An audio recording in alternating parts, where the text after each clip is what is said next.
요한계시록 22장 어저께 다 끝냈고 1장 1절 다시 시작합니다. 요한계시록 1장 1절 예수 그리스도의 계시라. 이는 하나님이 그에게 주사 반드시 속히 될 일을 그 종들에게 보이시려고 그 천사를 그 종 요한에게 보내어 지시하신 것이라. 아멘. 자, 요한계시록. 네, 제가 읽어본 요한계시록은 굉장히 복을 받는 책이고 세계를 환난 가운데 살리는 책입니다. 그런데 많은 사람들은 이 책을 어떤 책이라고 하느냐면 금기의 책으로 보는 사람이 있어요. 이건 읽을 필요도 없고 내용을 알 필요도 없는 그런 책이라고 심지어 말하는 종들까지 계셔요. 또 어떤 분은 이 책을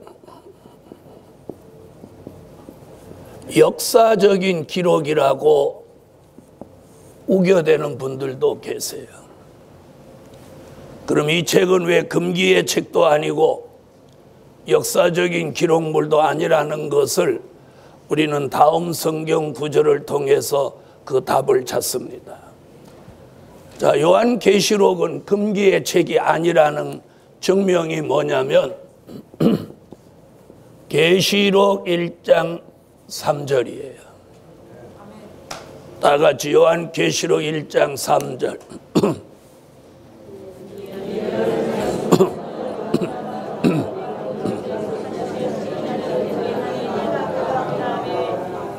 뭐라고 하죠? 이 예언의 말씀, 요한계시록 이 말씀은 읽는 자, 듣는 자, 기록한 것을 지키는 자들이 복이 있나니 때가 가까움이라. 이는 금기의 책이 아니고 복을 받는 책이다. 자, 계시록 1장 3절을 바로만 읽으면 금기의 책이라고 하는 사람의 그 억지가 깨지고 말죠.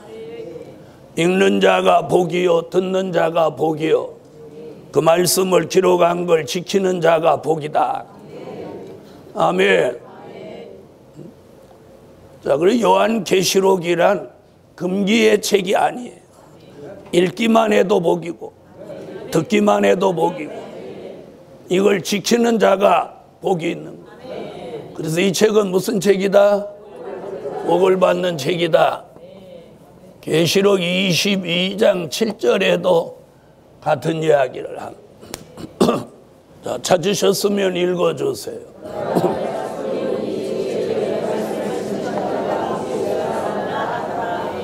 아멘. 시작하는 1장에서도 복을 받는 책이다. 끝마치는 22장에서도 복을 받는 책이다.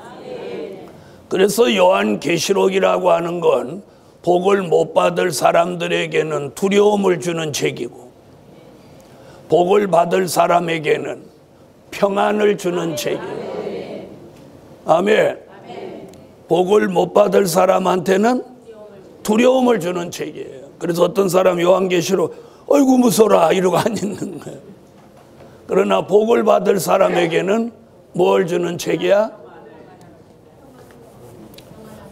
은혜와 평강을 주시는 책이에요. 은혜와 평강을 주시는 책. 요한계시록 1장 5절 은혜와 평강을 주시는 책이다. 복 있는 사람은 은혜와 평강을 주시는 책이다. 자, 다 같이 계시록 1장 5절 읽으세요. 은혜와 평강이 너희에게 있기를 원하노라. 아멘. 그래서 요한계시록은 금기의 책이 될 수 없고 복을 받는 책이다. 그리고 복을 받을 사람에겐 은혜와 평강을 주시는 책이다. 만약에 요한계시록은 몰라도 되고 그런 금기의 책이고 필요 없는 책이라면 성경 66권째 여기다 뭐하러 붙여놨겠습니까? 책만 무겁게. 그렇죠? 꼭 필요한 책이기에 마지막 여기다가 딱 66권째로 붙여놓은 책이에요. 그래서 그런 생각을 하시는 분은 계시록하고 거리가 먼 사람이에요. 그 다음에 역사적인 기록이라고 우겨대는 분들도 계세요. 자, 역사적인 기록이 아니라는 걸 다음 본문이 증명합니다.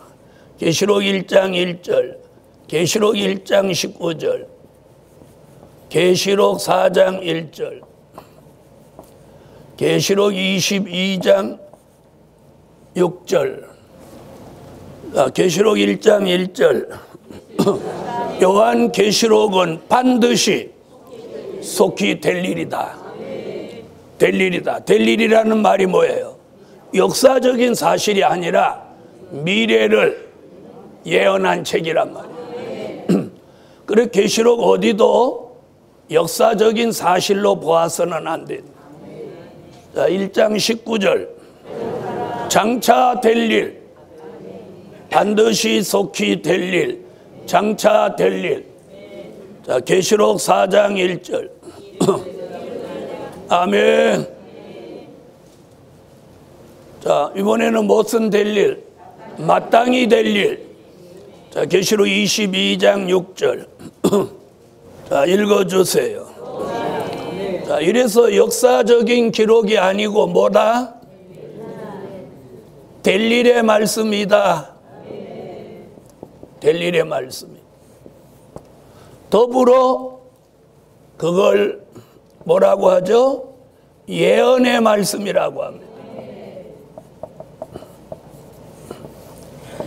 계시록 1장 3절에 예언의 말씀이라는 거예요. 바로 이 말씀들이 요한계시록은 뭐가 아니라는 거예요? 역사적인 기록이 아니라는 거예요. 아멘. 계시록 1장 3절. 자, 찾으셨으면 읽어주세요. 자, 금기의 책이 아니고 복을 받을 책이니까 안심하고 읽어야 되겠죠? 안심하고 읽어야 돼. 또 어떤 목사님은 요한계시록 하는 것들은 다 이단이래. 그게 얼마나 무서운 발언인지 아세요? 요한계시록을 하는 것들이라고 하는 것들은 다 이단이라는 거예요. 그러면 한번 뒤져봅시다. 요한계시록 1장 1절을 읽어보면 요한계시록은 뭐라고 그랬느냐면 예수 그리스도의 계시예요. 계시예요. 이 계시는 하나님이 예수님이 천사가 요한에게 지시해서 기록한 거예요. 그러면 하나님, 예수님, 천사, 사도 요한 다 이단이에요. 그래서 우리가 말을 함부로 하면 안 되는 거예요. 더군다나 목사가 돼요. 그런 목사님은 언젠가는 아주 땅을 치고 통곡하는 날이 오는 거예요. 결론은 무슨 얘기예요? 하나님, 예수님, 천사, 사도 요한을 다 몰아버리는 거예요. 이단보다 더 하는 거예요. 요한계시록 하는 것들 이렇게 했으니까. 하는 것들 그러면 누구도 다 들어가는 거예요. 하나님, 예수님, 천사, 사도 요한 다 들어가는 거예요. 그래서 우리가 함부로 속단하고 말하면 안 되는 거예요. 잘 모르면 어떻게 보면 되냐? 지켜봐야 돼. 지켜봐야 돼. 자, 그래서 요한계시록은 금기의 책이 아니에요. 무엇을 받는 책이야? 읽고 듣고 지킴으로 복을 받는 책이야. 그리고 읽고 듣고 지키는 사람에게 뭘 주시는 책? 은혜와 평강을 주시는 책이에요. 평강을 주시는 책. 자, 그리고 이는 역사적인 기록이 아니에요. 미래를 예언한 말씀이에요. 그러므로 오늘 우리는 요한계시록을 몰라도 된다는 어리석은 사람의 말에 동의하시지 말고, 읽기만 해도 복이고 듣기만 해도 복이에요.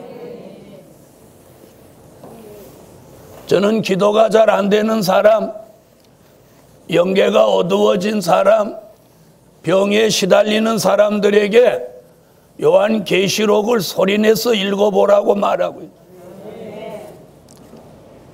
요한계시록을 막 소리내서 읽으면 병도 나서요. 뭐 어디 가서 기도받고 샤샤샤샤 이렇게 안 해도 나서요. 강남에 어떤 목사 암 걸린 사람 고쳐주는데 1억을 내놓으라고 하는 거예요. 그러니까 암 걸린 사람은 낚여주면 주겠다. 그러니까 그분은 내면 낚여주겠다 이러는 거예요. 누구 말이 옳은 거요? 자, 기도해 주는 사람은 1억을 내라 그럼 고쳐주겠다. 병들은 사람은 고쳐줘라 그러면 내놓겠다. 이런 누구 말이 맞는 거예요? 에? 둘 다 맞아요? 둘 다 틀린 거지. 먼저 돈 내라고 하는 사람은 나서 낚여주면 안 내놓을 것 같으니까 돈 내놓으라고 하는 거고, 또 병들은 사람은 돈부터 주면 낫지도 않으면 어떻게 할 거냐. 그러니까 둘이 다 서로 못 믿으니까 그 병은 안 낫는 거예요. 무슨 말인지 아세요?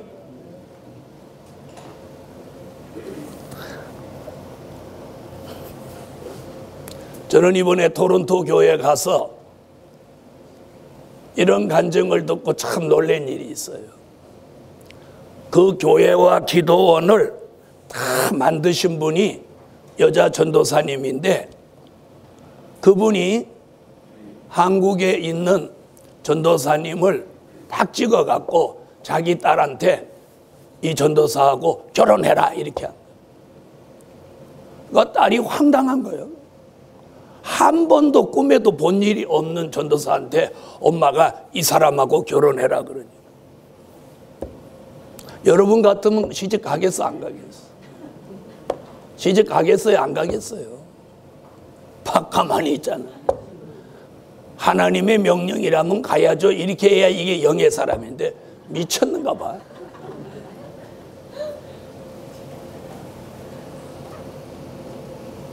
그런데 그 딸은 순종하고 결혼을 했어. 한국에 와서 결혼을 하고 자기는 카나다로 먼저 들어오고 3개월 만에 공항에 남편이 온다고 해서 마중을 갔는데 자기 남편 얼굴이 생각 안 나더라고요. 그것도 그렇지 뭐 결혼하고 며칠 만에 자기는 카나다로 가고 남편이 3개월 만에 이제 카나다로 들어오는데 공항에서 자기는 못 알아봤는데 자기 여동생이 아이고 저기 나오시는 분이 형부 같은데 뭘 이러더라.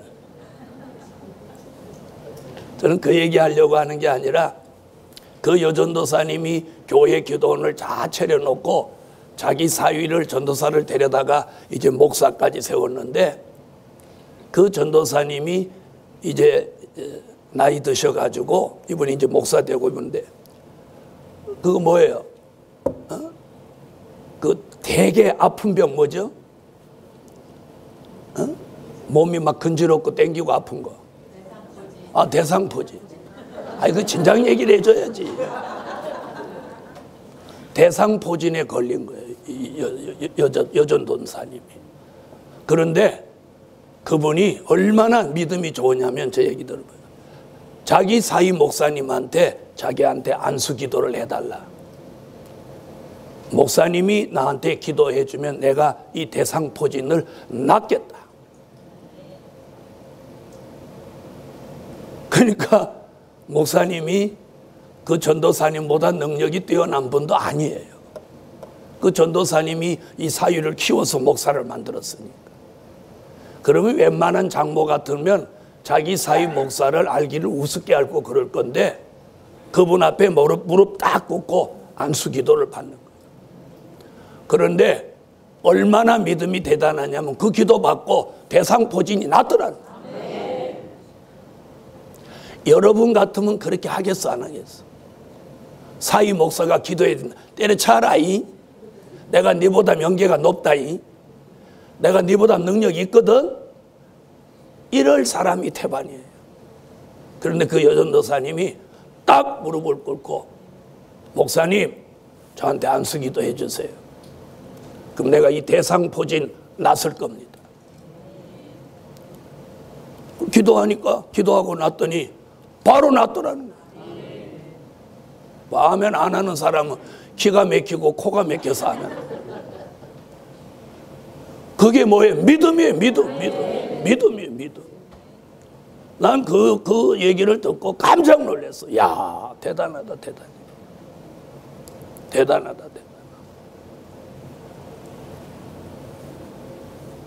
오늘 여러분 요한계시록은 믿음이 있는 사람이라 해야 돼요. 요한계시록은 아무나 하는 게 아니라 믿음이 있는 사람이에요. 누구 같은 믿음이 있어야 되느냐? 아브라함 같은 믿음이 있어야 돼. 100살 된 아브라함에게 너 내년에 아들 낳는다. 그러니까 천막 뒤에 앉아있던 사라가 웃었어. 사라는 이미 경도가 끊어져서 여자로서 구실을 못하는데 아들 낳는다고 하니까 사라가 웃어버렸어. 네가 왜 웃느냐 그러니까 또 안 웃었다고 그랬어. 그런데 1년 지난 후에 아들 낳았어요 안 낳았어요? 바로 그런 믿음을 가지고 요한계시록을 읽고 듣고 지켜야 돼요. 그래서 오늘 요한계시록 시작하는 첫날 오늘 여러분 아브라함 같은 믿음을 가지세요. 아브라함 같은 믿음. 그 다음에 요한계시록은 순종하는 사람이 받는 축복. 누구 같은 순종? 이삭 같은 순종이에요. 이삭 같은 순종. 모리아산에 올라갑니다. 이삭에게다가 장작을 지켜서 아브라함이 모리아산에 올라가는데 이삭이 올라가면서 아브라함한테 이렇게 물어봅니다. 아버지, 장작도 있고 불도 있고 다 있는데 하나님 앞에 번제할 어린 양은 어디 있습니까? 그 어린 게 좀 궁금했던가 봐. 그러니까 아브라함이 뭐라고 하죠? 여호와께서 자기를 위해서 친히 준비해 놓으셨다. 그러니까 이삭이 뭐라고, 올라가면 양이 있는가 보다 이렇게 생각했겠죠. 그런데 올라갔더니 자기를 결박지어서 딱 장작더미에다 올려놓고 아버지가 칼로 잡으려고 하는 거예요. 요즘 애들 같으면 뭐라고 그랬어요? 믿을 놈 하나도 없다. 야 이놈아 네가 애비냐? 네 새끼 잡아먹는 게 막 이러고 장작대면서 몸부림치고 아마 모리아산을 쫓아 내려오고 난리를 쳤을 거예요. 근데 이삭이 가만히 있습니다. 되는 집구석은 자식이 벌써 복받을 짓을 해요. 안 될 집구석은 자식이 난리를 치고 모리아산을 쫓아 내려오고 잡으러 오고 난리. 되는 집은 자식이 순종한다니까. 그래서 이삭 같은 순종으로 이 말씀을 들어야 돼. 그래서 아브라함 같은 믿음으로 읽어라. 아멘. 그래서 요한계시록을 읽을 때 아브라함 같은 믿음을 가지고 읽어야 돼. 이 말씀을 들을 때는 이삭 같은 순종으로 들어야 돼. 자, 그 다음에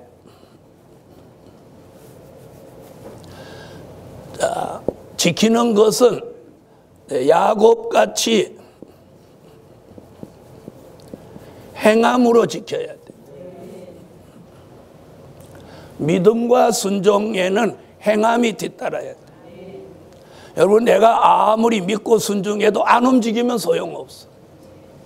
그래서 야곱같이 지켜야 돼요. 아멘. 자, 야곱은 평생 어떻게 해서 복을 받았느냐면 자기 조부 아브람 같은 믿음, 자기 부친 이삭 같은 순종에다가 야곱은 가만히 있는 사람이 아니라 무엇이든지 하는 사람이에요. 그래서 이삭에게 별미를 드리고 형 에서가 받을 축복을 받습니다. 그래서 말씀을 지키는 것은 뭐냐?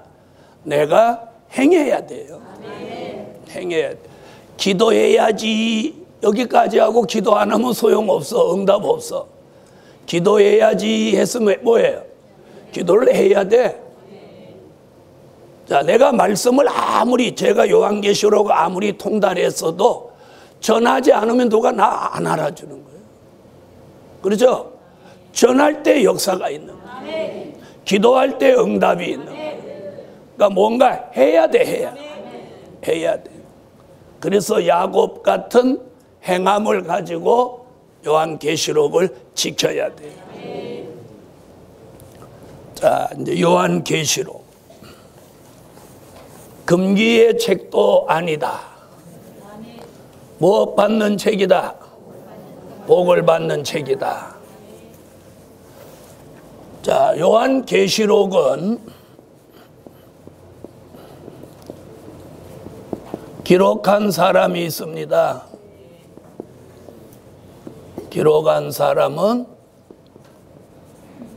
사도 요한인데, 사도 요한은 요한복음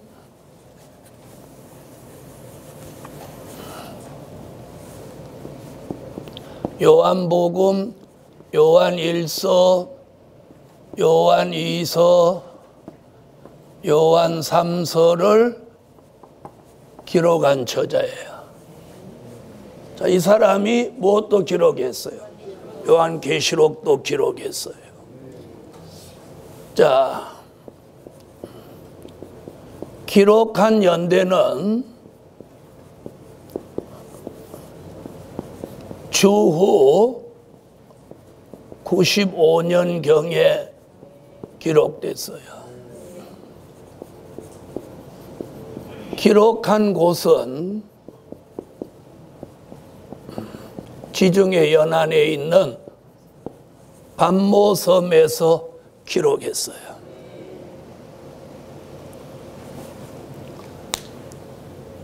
자, 많은 종들이 문제가 뭐냐면, 요한계시록을 제대로 못 보는 문제가 뭐냐면 이걸 자꾸 역사적인 사실로 보는 거예요. 역사적인 사실. 그래서 계시록 12장 1절로 6절에 나오는 남자아이를 예수의 탄생이라고 한단 말이에요. 예수의 탄생이라고. 기가 막히는 일이, 기가 막히는 일. 그러면서 미래를 예언한 말씀이라고 하는 제 얘기가 무조건 틀렸다는 거예요. 자기 말이 맞다는 거예요. 그런데 사람들은 그래, 나보고 왜 가만히 있냐고. 옛날 어른들이 길이 아니면 가지를 말고 말이 아니면 탄하지 말라고 그래요.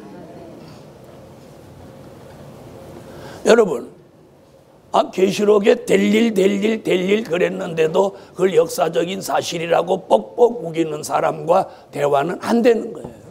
이는 무지한 변론이 되고 쓸데없는 시간 낭비인 거예요. 그래서 각자 주어진 자신의 사명에 충실해야 돼요. 그 사람은 무엇 하는데 충실하고 역사적인 사실이라고 소리 지르는데 사명을 감당하고. 아멘. 그래서 저마다 다 사명이 있는 거예요. 그래서 기록한 사람은 사도 요한, 기록한 연대는 주 95년, 기록한 곳은 반모섬. 자, 이러면서 이제 요한계시록 속에 이제 서서히 이제 접근해서 그 내용에 들어가는 거예요.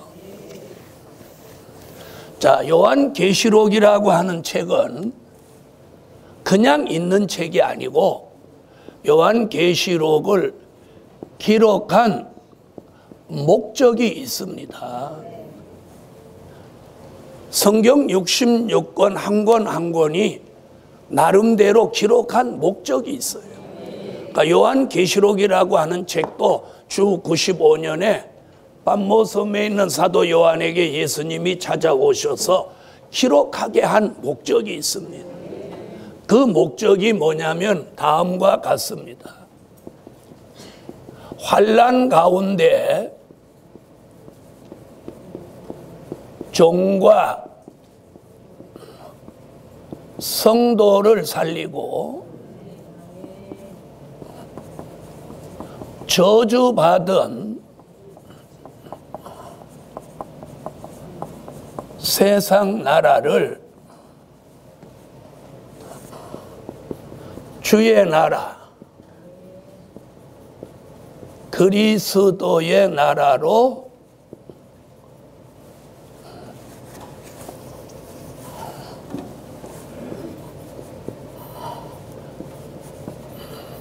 이루기 위함이다.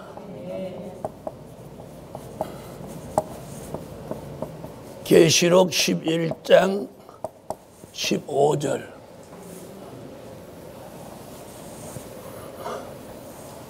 자, 뭐라고요?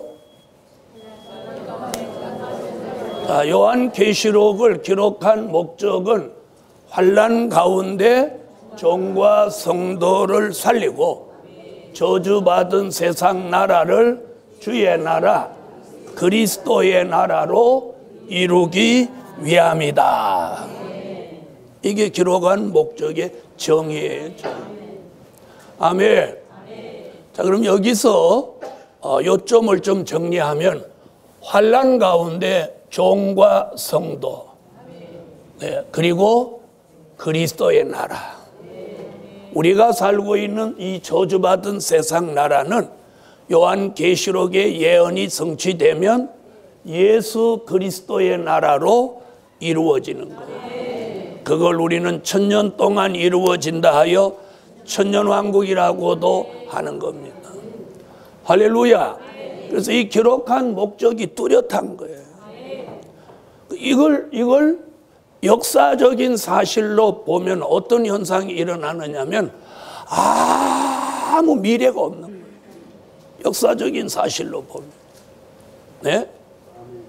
이것이 될 일이고 미래를 예언한 말씀이기에 우리에게 소망과 희망과 꿈을 주는 거예요.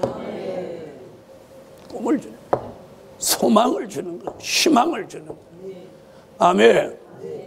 그래서 기록한 목적이 뭐라고요? 자, 계시록 11장 15절을 찾으세요.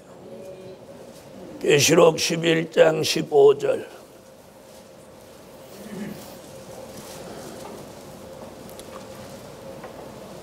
자, 찾으셨으면 다 같이 읽어주세요.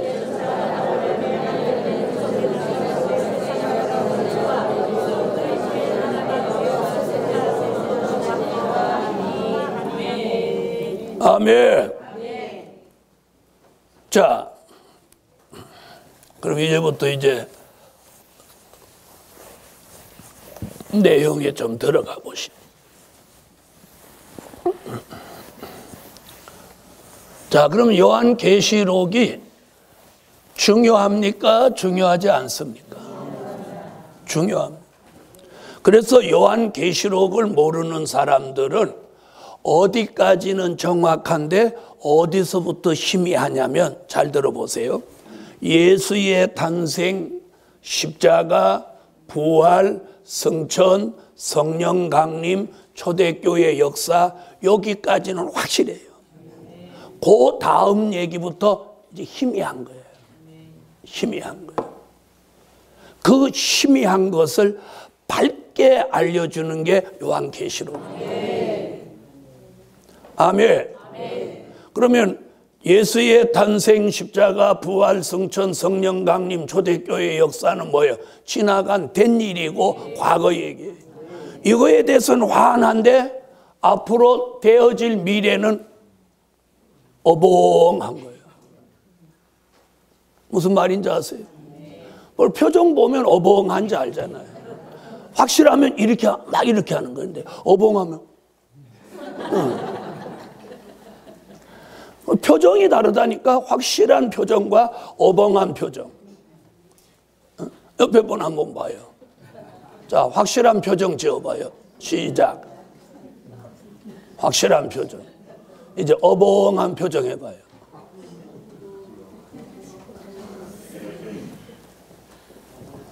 자, 성경은 환란이 온다는 거예요. 환란. 그래서 미래는 환란이 온다는 거예요. 그리고 환란 후에 재림, 재림 후에 심판, 심판 후에 천년왕국, 천년왕국 후에 무궁천국. 요 얘기는 희미한 거예요. 자신 있게 못하는 거예요. 자신 있게 못하는 이유가 뭐냐면 성경을 모르니까. 바로 될 일의 말씀을 알아야, 요한계시록을 알아야 미래에 대한 것을 확실하게 말할 수 있어요.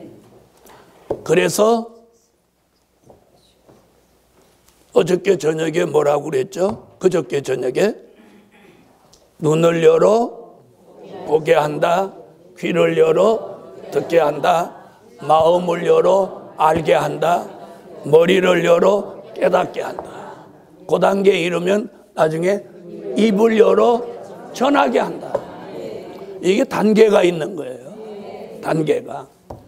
자, 자기 단계까지만 아멘을 하세요. 눈을 열어 보게 한다. 귀를 열어 듣게 한다. 마음을 열어 알게 한다. 머리를 열어 깨닫게 한다. 입을 열어 전하게 한다. 다 아멘 하는군요. 자, 환란. 자, 환란은 크게 두 가지가 있어요. 영적인 환란과 육적인 환란이 있어요. 영적인 환란, 육적인 환란이 있는 거예요. 자, 이걸 요한계시록을 모르면 이렇게 말을 할 수가 없는 거예요. 이런 환란 가운데, 이런 환란이 오는 가운데 누구를 살려? 종과 성도를 살린다는 거예요. 이 영적인 환란, 육적인 환란, 이렇게 크게 두 가지가 있다는 거예요. 두 가지가 있는데 영적인 환란도 두 가지가 있어요. 자, 영적인 환란 첫째가 뭐냐면 여호와의 말씀이 없는 환란이 온다는 거예요. 여호와의 말씀이 없는 환란. 자, 아모스 8장 11절로 13절을 찾으죠.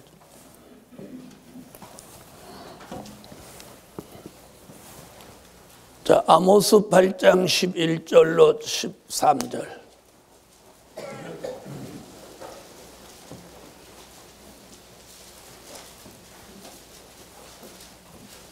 자, 찾으셨으면 읽어주세요.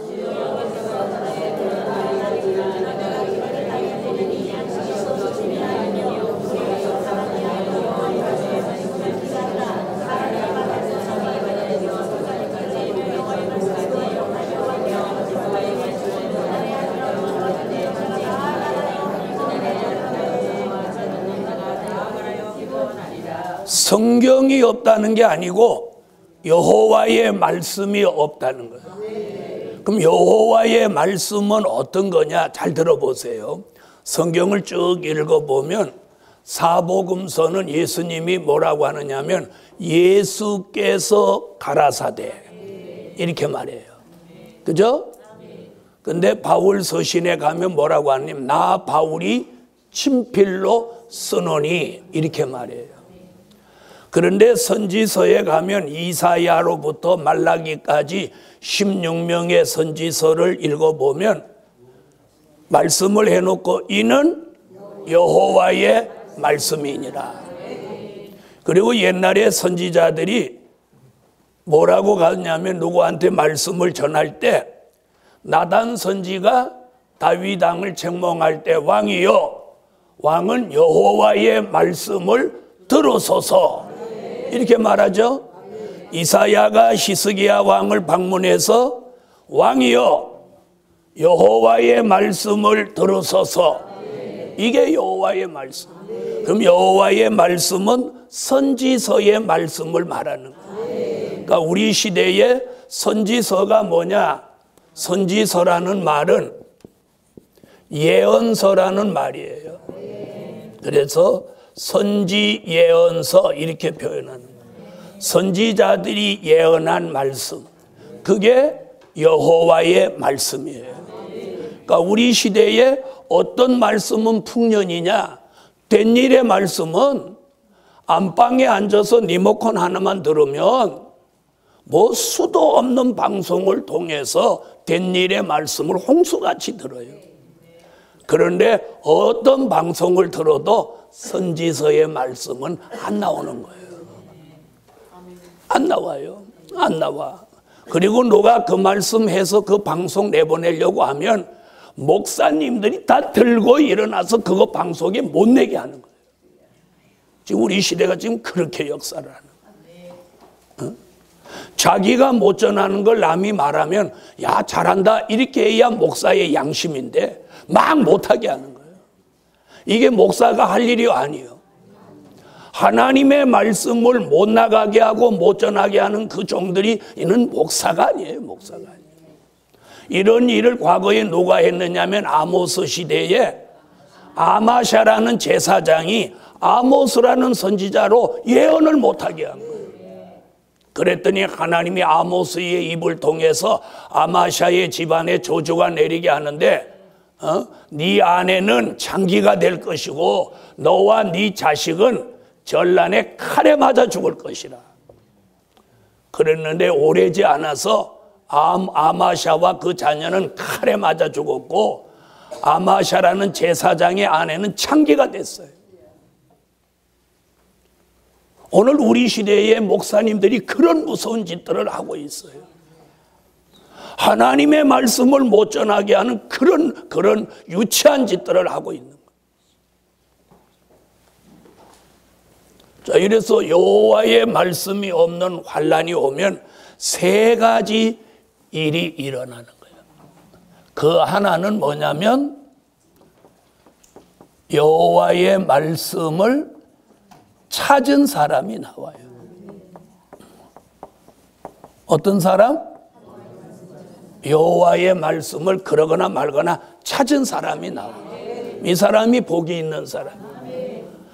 이사야 2장 2절로 3절, 미가 4장 1절로 2절 같이 여호와의 말씀을 찾은 사람. 자, 그 다음에 여호와의 말씀에 관심이 없는 사람 나와요.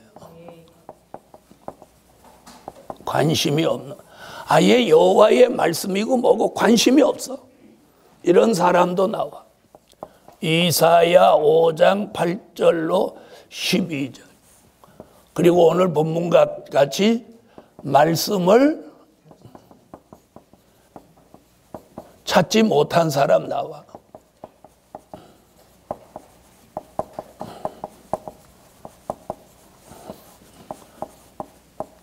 아모스 8장 11절로 14. 자, 그럼 우리는 어떤 사람이 돼야 되겠어요? 네? 여호와의 말씀을 찾은 사람이 돼야죠. 그래서 여호와의 말씀을 찾은 사람, 관심이 없는 사람, 말씀을 찾지 못한 사람, 이렇게 세 부류의 사람이 나온다는 거예요. 요상한 시대죠. 요상한 시대. 자, 이사야 2장 2절로 3절을 한번 찾아보십시오.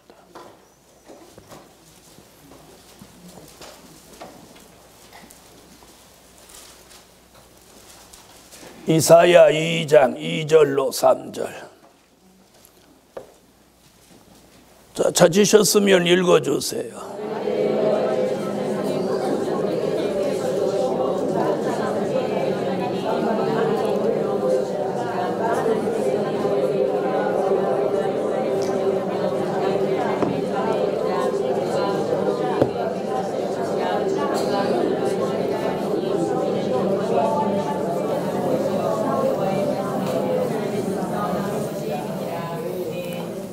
아멘.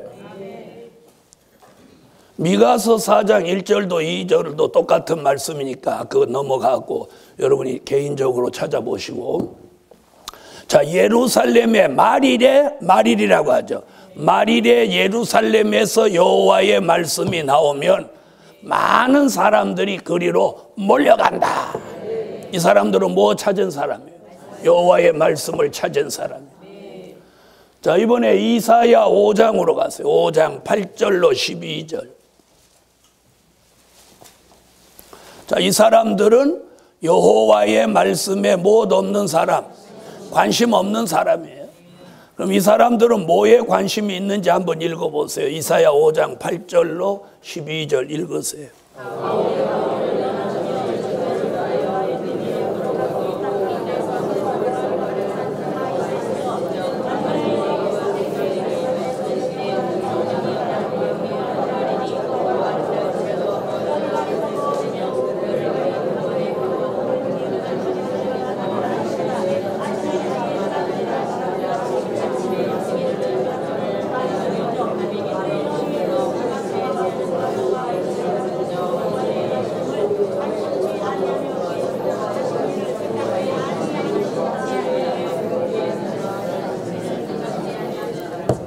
아멘. 자, 이 사람들은 집이 있는데 또 집 짓고 땅이 있는데 또 땅 사고 그러면서 뭐예요? 부동산 투기를 일삼는 사람.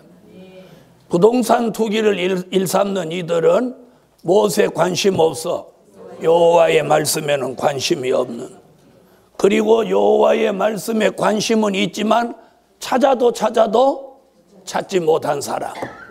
이래서 마지막에 영적인 환난, 여호와의 말씀이 없는 환난이 일어나면 이렇게 세 부류의 사람이 나온다는 거예요. 이럴 때 우리는 여호와의 말씀에 관심을 가지고 여호와의 말씀을 찾은 사람. 자, 그 다음에 영적인 환난 또 하나는 성령의 은혜가 끊어지는 환난이에요. 뭐가 끊어져? 성령의 은혜가 끊어지는 환난이에요. 아모스 4장 7절로 8절. 이 영적인 환난에 대한 예언은 아모스가 이렇게 아주 독점 예언을 했어요. 아모스 4장 7절로 8절.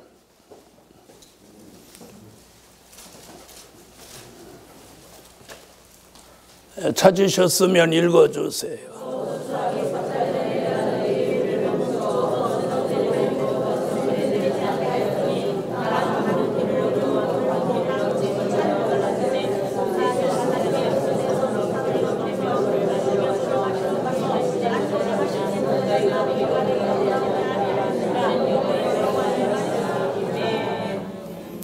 자, 여기 뭐라고 하느냐 하면 추수하기 석 달 전 어떤 성읍에는 비가 내리고 어떤 성읍에는 비가 안 내린다는 거예요. 자, 그럼 들어보세요. 이제.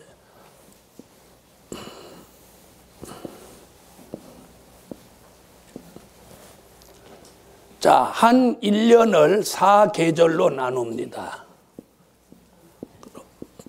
봄, 여름, 가을, 겨울. 자, 한 계절이 몇 개월씩이에요? 3개월씩이죠? 3개월씩이죠? 그렇죠? 자, 그런데 오늘 아모스가 뭐라고 하죠? 추수하기 석 달 전. 그러면 추수를 언제 하냐면 가을이 끝나면서 겨울에 접어들 때 요 시점에서 추수를 하죠. 맞나요? 안 맞나요? 요 시점에서 추수를 하죠.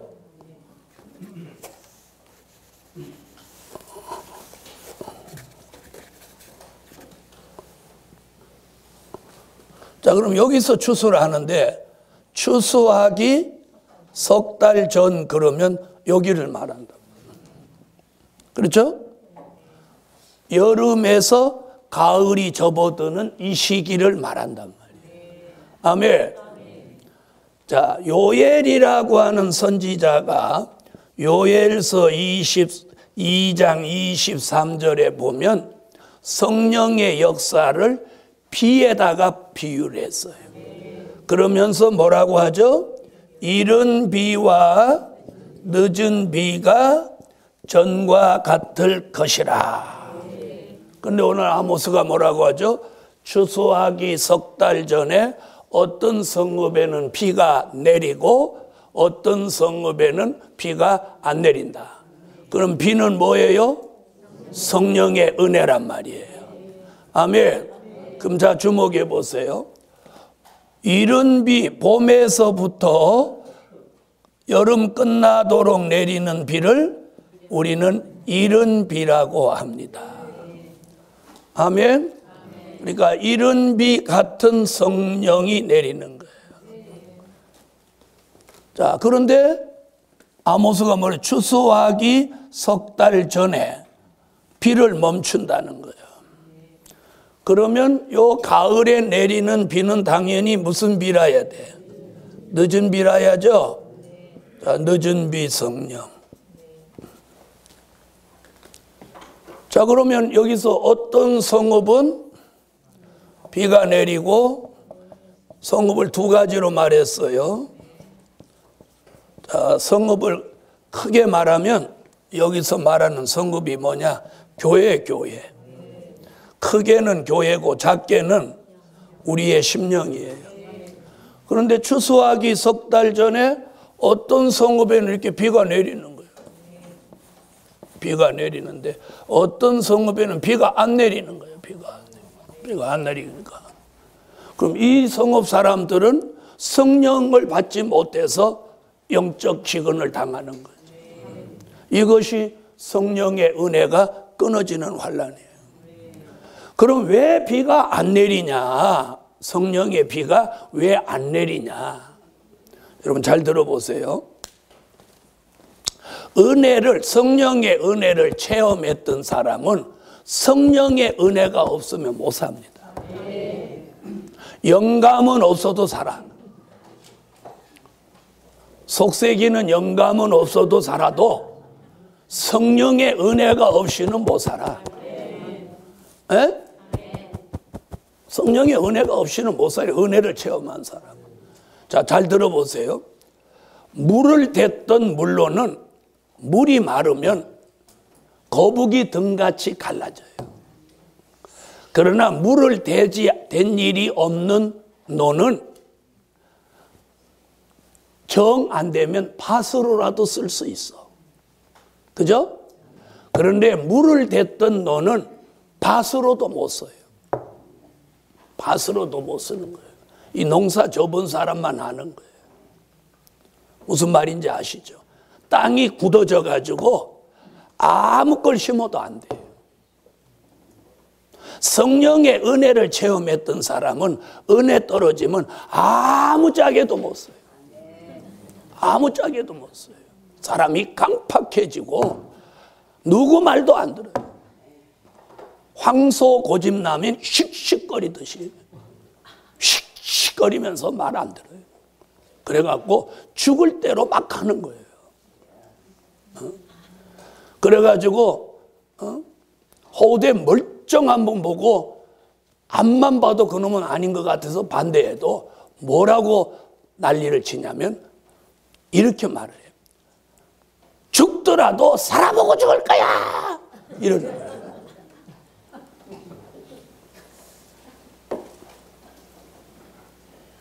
뭐라고? 죽더라도 살아보고 죽을 거야. 그럼 몇 년 안 살다 이제 결국 깨지고 이혼하는 거예요. 저는 목회를 40년 이상 해가지고 그런 말하고 깨지는 애를 수도 없이 봤어요. 여러분, 연륜이 있는 분이 보는 게 정확한 거예요. 왜요? 살아봤으니까. 살아봤으니까. 어?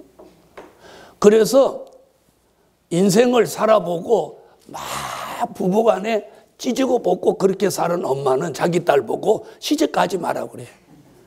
야, 그놈이야. 가지 마. 그런 엄마도 있어.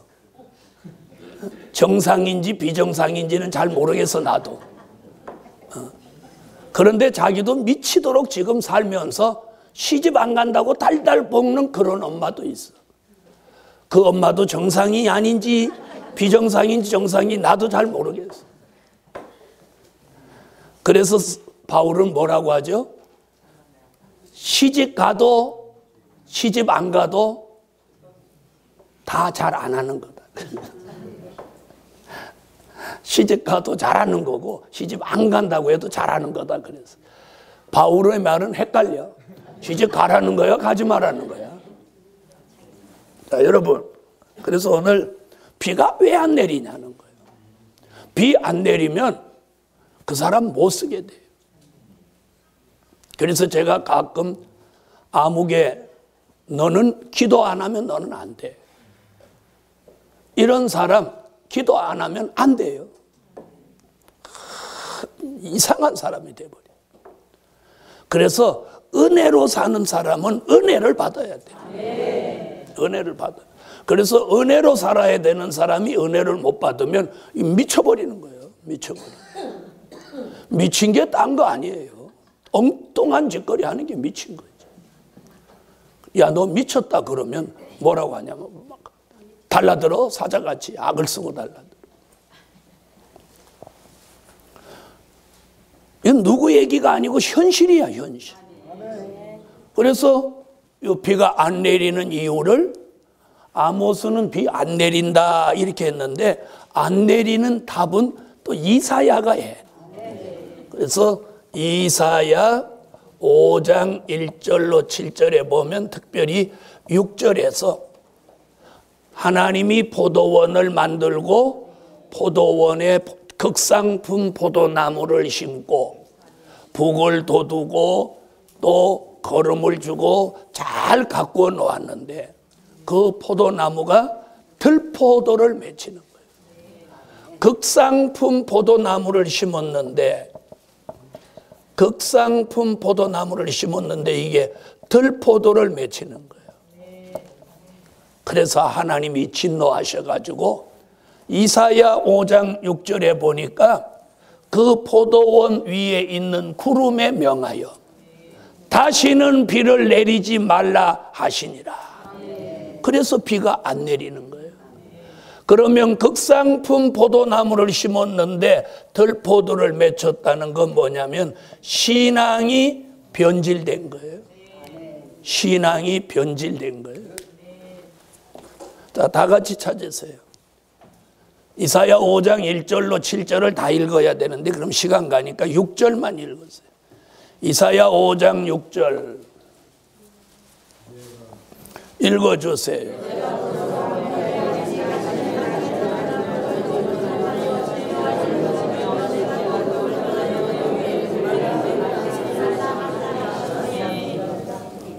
그래서 비가 안 내리는 거예요.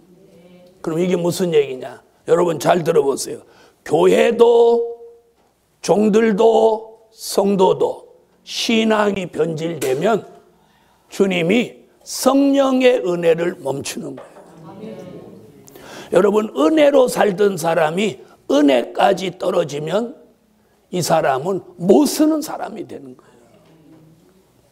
무슨 말인지 아시겠어요? 물된 논에 물이 떨어지면 그 논을 못 쓰는 거예요. 밭으로도 못 쓰고 논으로도 못 쓰는 것 같아요. 그래서 은혜로 살던 사람이 은혜가 떨어지면 그 사람이 못 쓰는 사람이 돼버리는 거예요. 그 사람을 살리는 방법은 은혜밖에 없는 거예요. 못 안 받은 사람만 못해. 성령의 은혜나 은사를 못 받은 사람만 못하게 돼버리는 거예요. 그래서 성경에 뭐라고 하나 보세요. 자, 히브리서 6장 4절로 6절에 뭐라고 하느냐면 한 번 비침을 얻고 하늘의 은사를 맛보고 타락한 자는 다시 회개케 할 수 없나니 이렇게 말해요. 이게 은혜 받았던 사람에게 은혜 떨어지면 일어나는 현실이에요. 자, 다 같이 찾으세요. 히브리 6장 4절로 6절.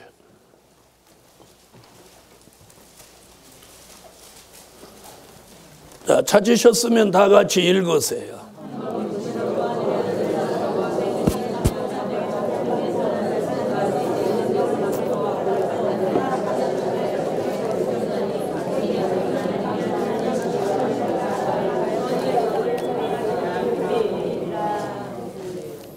아멘. 자, 그럼 우리가 은혜가 떨어지면 안 되겠죠? 물론에 물 떨어지면 안 되는 것 같이. 그럼 성령의 은혜가 우리에게 계속되려면 어떻게 해야 돼? 근데 오늘 아모스는 뭐라고 그랬어요? 열매 맺을 쪽말이 가까워 오면 이른비 성령은 끊어지고 그걸 이어서 주시는 성령이 이제 늦은 비 같은 성령의 역사로 우리에게 이루어지는 거예요. 이걸 모르는 거예요, 이걸. 자, 그럼 이제 지금부터 성령에 대한 이야기를 좀 구체적으로 할 테니까 잘 들어보세요.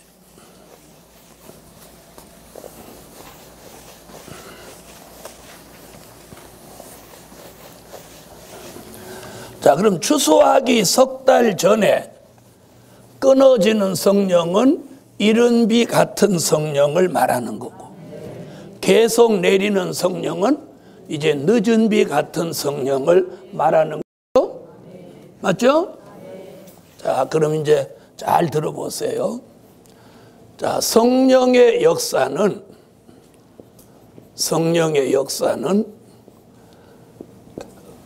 두 가지로 말해요. 이른 비, 또 늦은 비.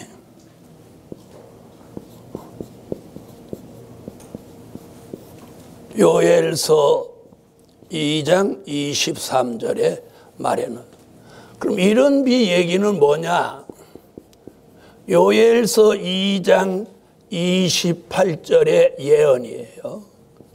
그 예언이 사도행전 2장 1절로 4절에 무슨 역사로 이루어지냐면 오순절 역사로 이루어지는 거예요.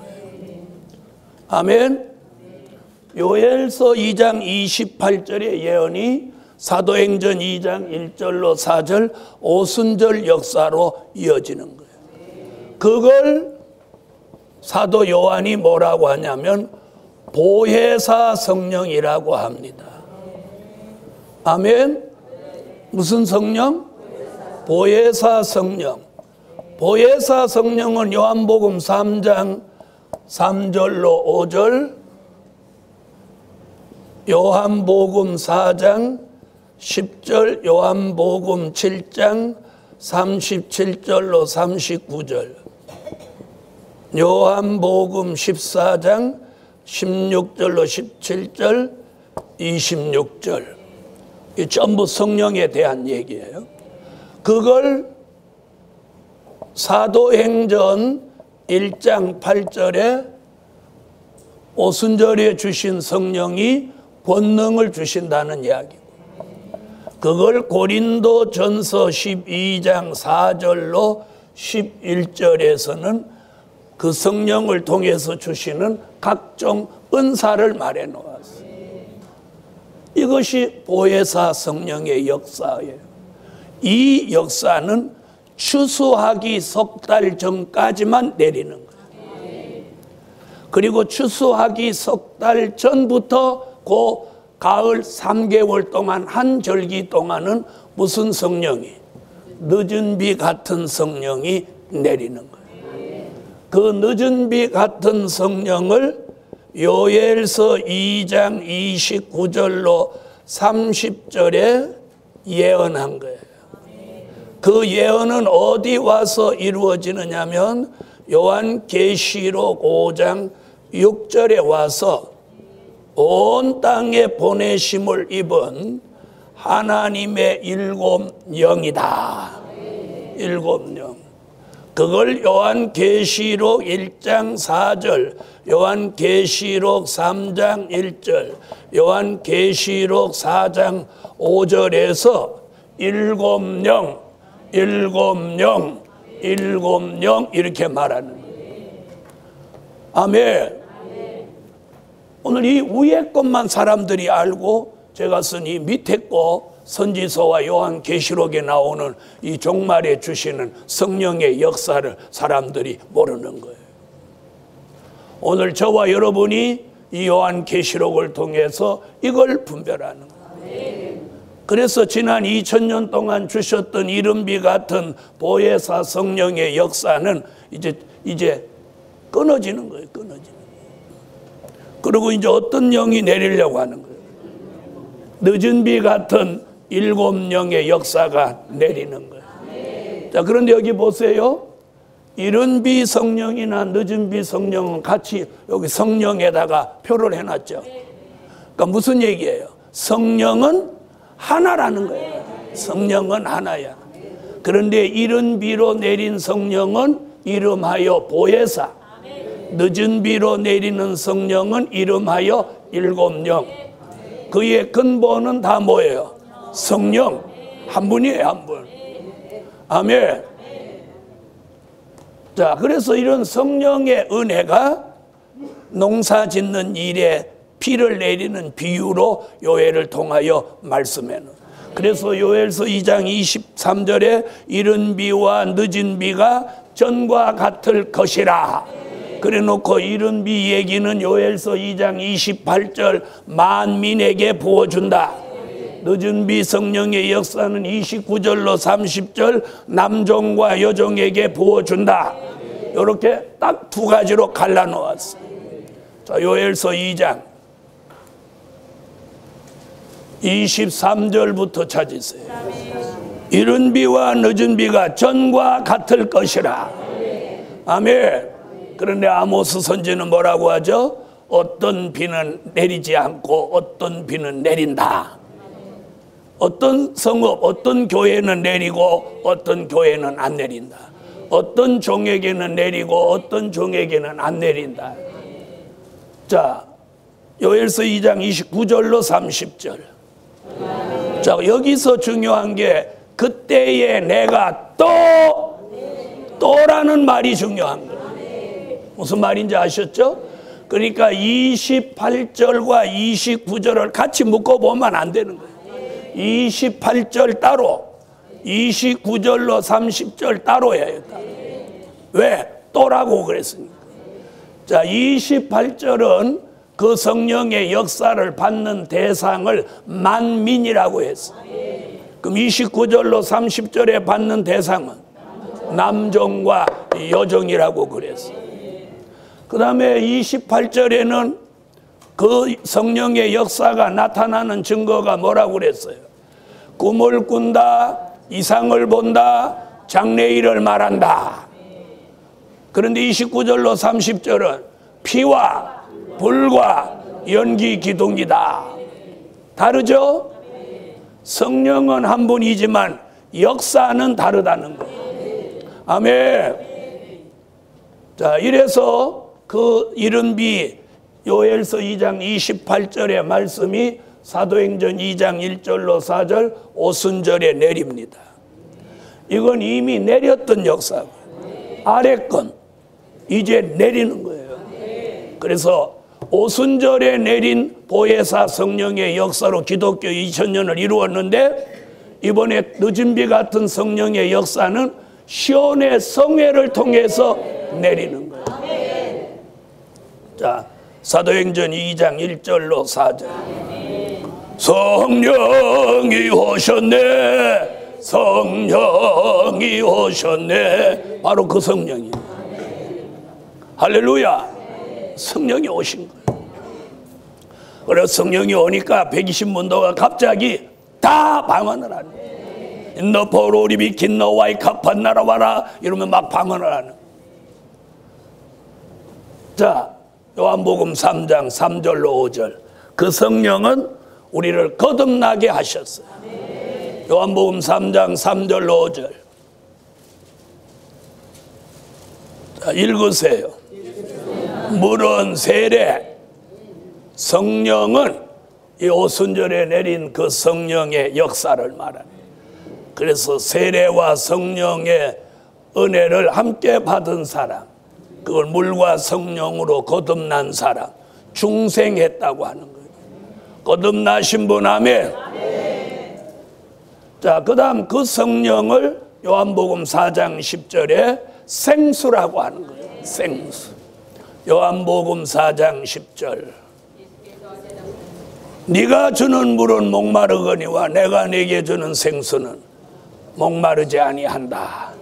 그 생수를 요한복음 7장 37절로 39절에 생수를 믿는 자가 받을 성령이다. 요한복음 7장 읽으세요.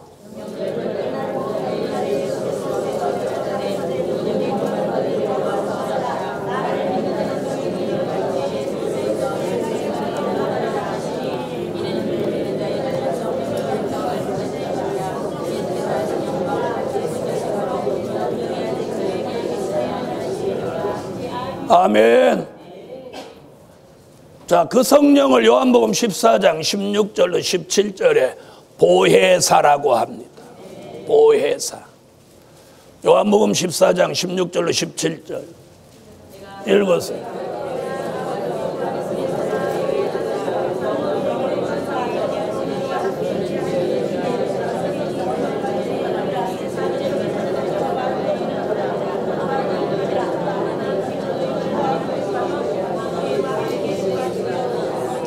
(26절)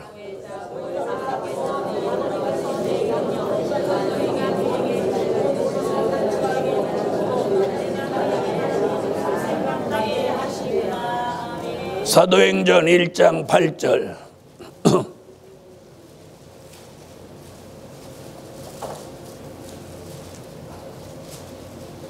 자, 읽으세요.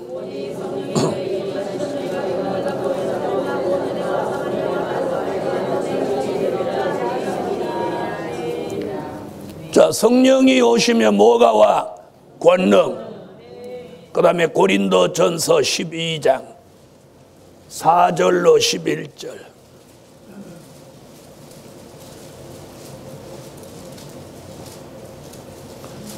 자, 읽으시죠.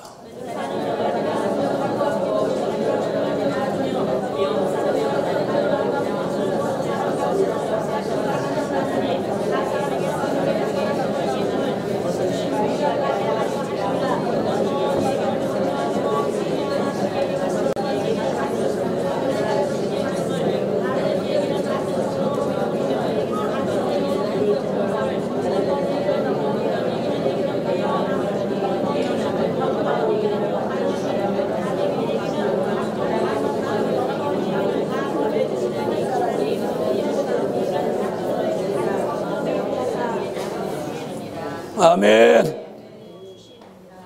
자, 각종 뭘 주시느니라? 은사를 주시느니라.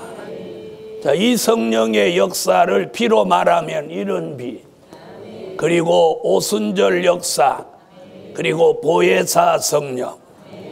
자, 그런데 그 성령의 역사는 이제 사명을 다하고 이제 또 새로운 성령의 역사를 주신다는 게 성경이에요.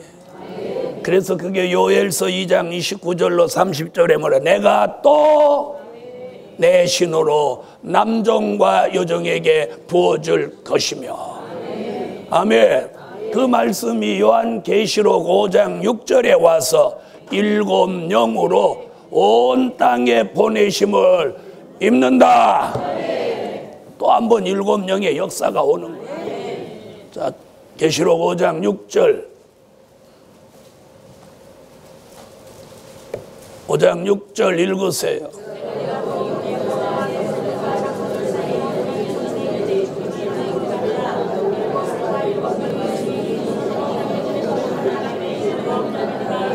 뭐라 그래서 온 땅에 보내심을 입은.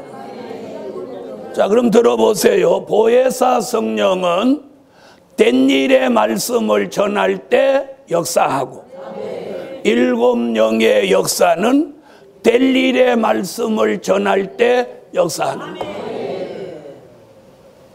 그런데 된 일의 말씀은 이제 다 전해졌어요. 다 전해졌어요. 여러분, 전 세계 어디 가도 예수 모르는 사람 없어요. 이제는 미전도 지역이 없어요. 에스키모들까지, 아프리카까지 다 복음이 전해졌어요. 이제는 될 일의 말씀을 전해야 될 때, 그리고 지금까지 예언만 있던 일곱 영의 역사가 뭐라고? 온 땅에 보내심을 입는다. 그러니까 다시 한번 성령의 역사가 또 한 번 오는데, 오순절 때보다 더 큰 역사가 또 한 번 일어나는 거예요. 그걸 요엘이 뭐라고? 시온의 성회다. 그 남종과 여종에게 일곱 영이 신으로 내린다. 그 역사가 내리면 피와 불과 연기 기둥의 역사가 일어난다. 계시록 1장 4절. 어쩌다 한 구절 있으면 잘못 썼는가 그렇게 생각할 수 있지만 네 곳에다 쓴 것이 잘못 쓸 수는 없죠. 자, 1장 4절 읽으세요.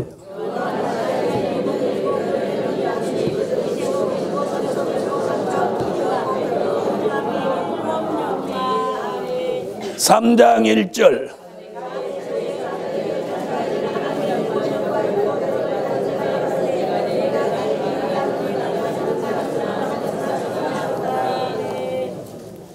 사장 5절.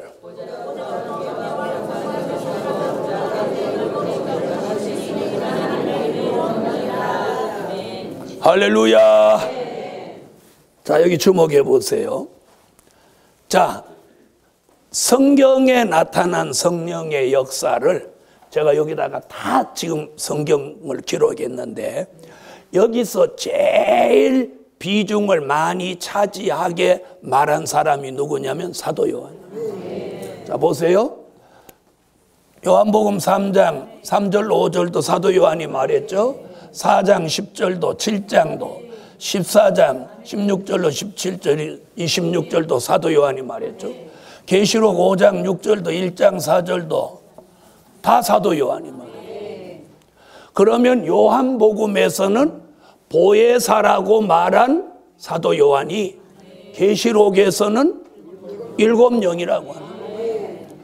그러니까 성령을 말한 사람이 장본인은 사도 요한 한 사람인데, 요한복음에서는 보혜사라고 기록하고 계시록에서는 일곱 영이라고 해요. 그럼 이게 틀리게 기록할 수 있나요? 없나요? 없는 거죠. 근데 우리 시대 사람들이 일곱 영이라는 말을 들어본 적이 없으니까 일곱 영이라고 하면 이상하다 막 이러는 거예요. 이상하긴 자기가 모르는 거지. 왜? 계시록을 모르니까. 자, 들어보세요. 요엘서 2장 28절 29절로 30절 이걸 각각 예언했는데, 이걸 묶어갖고 두리뭉실이로 그냥 성령 이렇게 가버리는 거예요. 그래서 28절, 29절, 30절을 가만히 읽어보면 두 가지 이야기랍니다. 받는 대상도 다르고 일어나는 역사도 달라요. 28절은 만민, 평범한 사람, 백성민자를 쓴 거예요. 평범한 사람. 그러니까 이른비 성령, 보혜사 성령은 평범한 사람, 예수 믿고 평범한 사람 다 받는 거예요. 노태우 씨 말대로 보통 사람이 다 받는 거예요. 그런데 요엘서 2장 29절로 30절에는 뭐라고 하느냐면 백성 민자를 쓰지 않고 남종, 여종 이렇게 영적 수준을 딱 높여놨어요. 종으로 선택받은 사람. 그럼 여기서 말하는 그 종은 목사님을 말하느냐? 아니에요. 바로 어떤 종이냐? 요한계시록 7장 1절로 4절에 하나님의 인을 이마에 맞은 종이에요.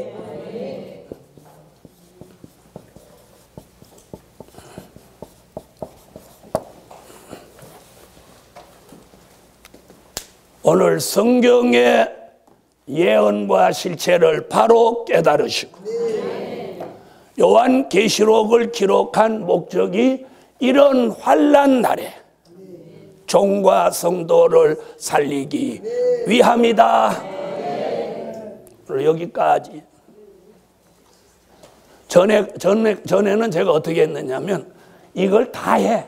육적인 환난까지 다 하고 밥 시간을 막 넘겨가지고 저 주방에서는 애가 터지고 여기 있는 사람 배가 쪼록쪼록하고 그러는데 그렇게 한다고 되는 거 아니더라고. 그래서 이제는 칼같이 딱 점심 먹을 시간 되면 딱 끝내고 가서 밥 먹고 전에는 또 밥 먹고 와서 또 했어.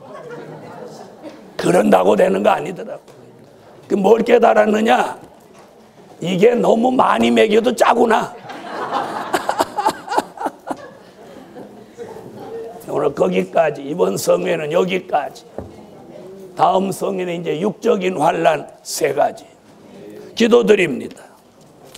감사의 예물 올렸습니다. 감사 1000번. 전능하신 주님 고맙고 감사합니다.